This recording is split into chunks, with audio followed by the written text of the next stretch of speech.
Picture this, it's 1996. Nintendo calls up Square, the RPG gods, and says, hey, want to make Mario throw fireballs and level up?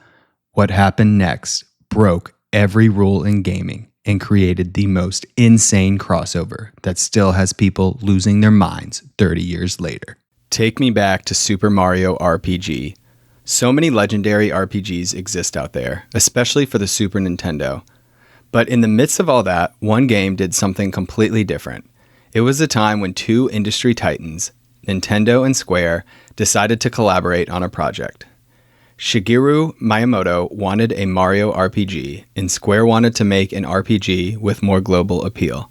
What came out of that was Super Mario RPG, an experiment that blended Mario's action with turn-based mechanics. But what makes it so special? Why, after all these years, do people still talk about this game with such reverence? Today we're going to look at why Super Mario RPG wasn't just a great game, but an absolute masterpiece. That's what I want to talk about. This was my first real turn-based RPG that I remember playing, and it holds a very special place in my heart.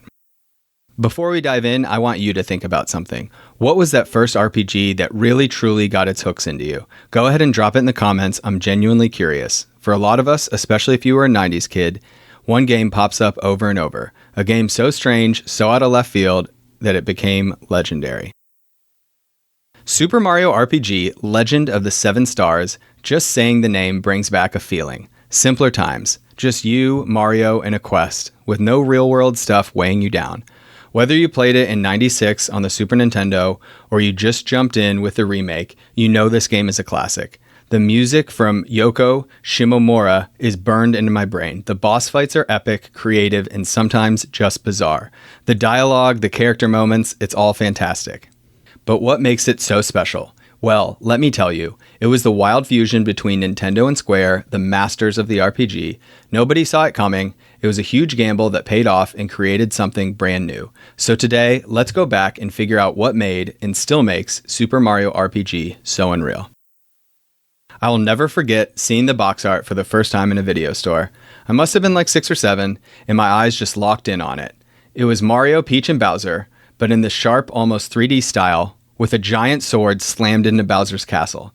My first thought was just, okay, another Mario game, looks sick, and I begged my parents, and somehow I walked out with it. But the second I put that cartridge in, I knew this wasn't Super Mario World. This wasn't the Mario I was used to. The perspective was all weird, this isometric view, like looking into a little diorama. I could still run and jump, which felt right, but something was off. I remember my first fight with a Goomba. I did what you're supposed to do. I jumped on its head. I was waiting for that stomp, for it to vanish. But instead, bam, the screen flashes, the view changes, and I'm in a turn-based battle menu. I genuinely didn't know what was wrong as a kid. I was so confused. I thought it was a regular Mario game, and it was completely different. And at first, I was disappointed and very confused. I genuinely thought the game was broken. What wizardry is this? I'd never really seen a turn-based RPG. The whole idea of attack, special, item, defend, and taking turns was totally alien to me. I remember feeling so confused, maybe even a little let down. This wasn't the fast-paced platformer I thought I was getting. But that confusion and disappointment didn't last long. It was replaced by this feeling that I was playing something truly unique. The dialogue was genuinely funny, the strategy was surprisingly deep. It was my first real turn-based RPG. In my opinion, it's a game that made me love the entire genre. It was just pure fun, the kind that sticks with you. After a few more battles, I started to get it. It wasn't just about jumping, it was about timing the jump. It wasn't just about running past enemies, it was about the strategy and building a team. Once I figured out the timed hits, the action commands, I was completely hooked. The initial confusion turned into deep appreciation for the game and what I was doing. I spent so many hours on my bedroom floor, glued to my tiny CRT TV. I didn't want to stop for dinner. I didn't want to do anything else. I was just lost in this strange, wonderful world. It was a time of pure fun, and the only thing that mattered was finding that next star piece. Man, those were the days. Let's talk about the world for a second, because Super Mario RPG didn't just play different, it felt different. This wasn't your standard grassland, desert land, whatever. Every place was just bursting with personality and this charming weirdness that, not gonna lie, I don't think Nintendo would greenlight today. It starts you off in Mushroom Kingdom, which does a great job of making you feel safe. It's familiar, but the isometric view and being able to talk to every toad teaches you that the rules have changed. But then you head out, and things get weird fast. You go through the Kiro sewers, and then you find your way to Booster Tower. Oh man, Booster Tower. This place is pure essence of the game's charm. It's this chaotic climb up a tower owned by Booster, a maniac man-child who rides a train in his living room. The level design is brilliant, a disorienting climb that's more about platforming and puzzles than just fighting. You're dodging sniffets and climbing endless stairs, all to crash a forced wedding between Booster and Princess Peach. It's absolutely absurd, it's hilarious, and it's peak Super Mario RPG. It had some serious Diddy Kong racing vibes in its creative energy. The world map itself feels like a nod to Super Mario World, which is comforting, but every location is packed with secrets and hidden chests. And who can forget hitting a block and getting an invincibility star? For a few seconds, it turns back into a classic Mario game, and you're just mowing down enemies and getting free experience points. Later, the tone shifts hard when you get to Smithy's factory. This place is a world away from the bright Mushroom Kingdom. It's cold, mechanical, and the music becomes industrial and oppressive. This is the heart of the enemy's operation, and it feels like it. It's where some of the toughest fights are a real test of everything you've learned. That contrast is what makes the whole journey so good. The world wasn't just a backdrop, it was a character, and it was always surprising you. A great world needs a great cast, and this game brought together one of the most iconic and just plain weird parties in RPG history. First, you have Mario, the silent hero, but here's what nobody's telling you. This is probably the most personality Mario has ever had without saying a word. He does these hilarious pantomimes and has to show everything from surprise to annoyance. There's a scene where a kid toad insults him and a party member has to physically hold him back. It's amazing. And his little acting things out is just still hilarious to this day. Then you get your first partner, Mallow. He's a fluffy cloud who thinks he's a tadpole. His whole story is about finding out who he is and provides the emotional core for the early game.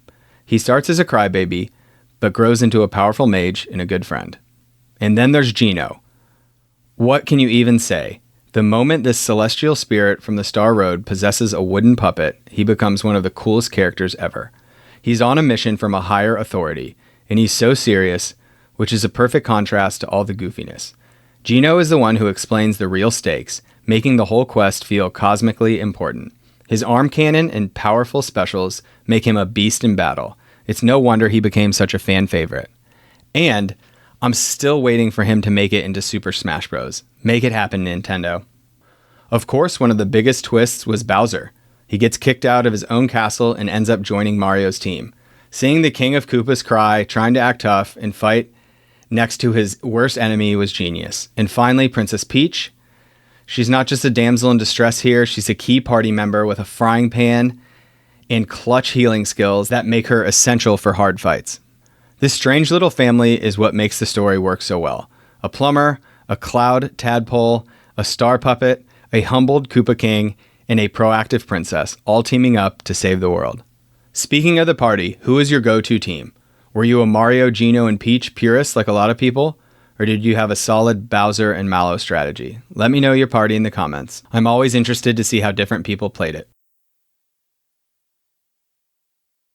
A hero is only as good as their villains, and Super Mario RPG had a gallery of baddies that are super memorable. The main threat is the Smithy gang, but it's the individual bosses that really shine. I loved a lot of them as a kid. Johnny Jones in the sunken ship with his sharks, that was a good one. How about the Axum Rangers? It's this hilarious parody of the Power Rangers, a team of 5 color-coded, axe-wielding robots that attack you on their massive ship, the Blade.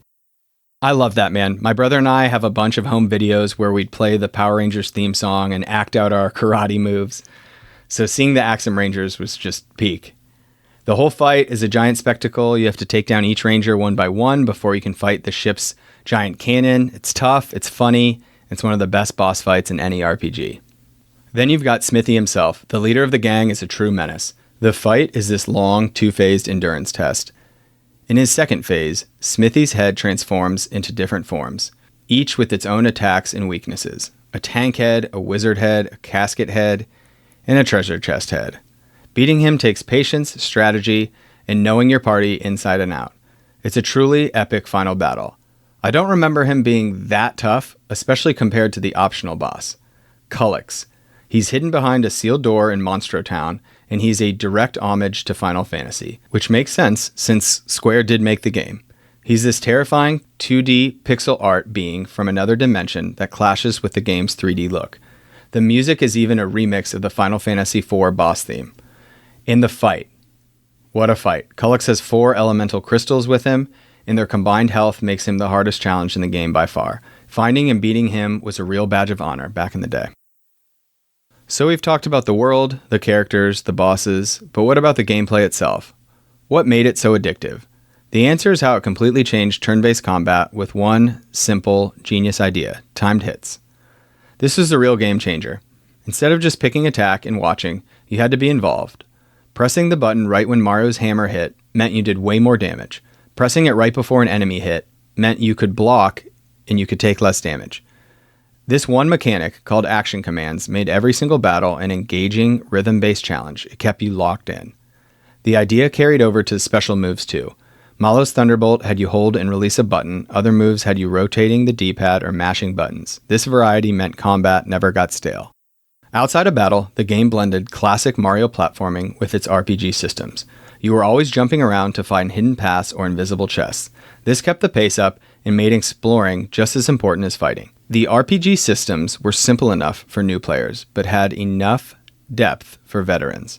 Every time you leveled up, you chose a stat bonus, adding a light layer of strategy. And the equipment was so much fun. From Bowser's Chain Chomp to Peach's Frying Pan, each weapon had its own unique timing, so you had to relearn the rhythm every time you got an upgrade. This mix of action, timing, and strategy was the game's true genius.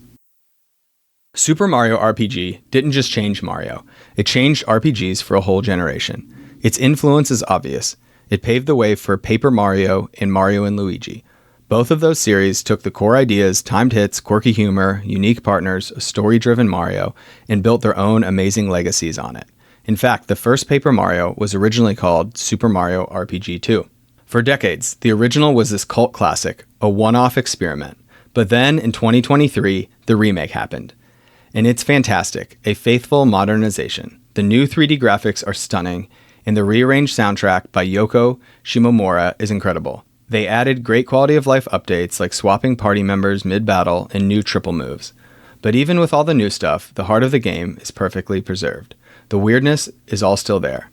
I did play it, and it was fun, don't get me wrong. It didn't capture the pure joy and nostalgia of the original, but man, does it look super good, and it's fun to be able to play it on the go with the Switch. The remake's success just proved that the magic of the game is timeless. It brought Mallow and Geno to a whole new generation and let us old-timers go back to a piece of our childhood. It lets us, for a bit, be that kid on the floor in front of a tiny TV discovering a new world of gaming, one timed hit at a time. Simpler times. Super Mario RPG Legend of the Seven Stars is more than just a game. It's a memory. It's a feeling. It's proof that a wild collaboration that shouldn't have worked could create a masterpiece. It blended Nintendo's charm with Square's deep RPG gameplay to make something that's still completely unique. It's a game that proved Mario could be more than a platformer, and RPGs could be more than just menus. They could be joyful, funny, and full of action. It's a classic that still shines. So I'll ask you again, what was your favorite moment from Super Mario RPG? Let me know in the comments below. And if you enjoyed this little trip back, think about subscribing for more deep dives into the games that shaped us. Thanks for watching.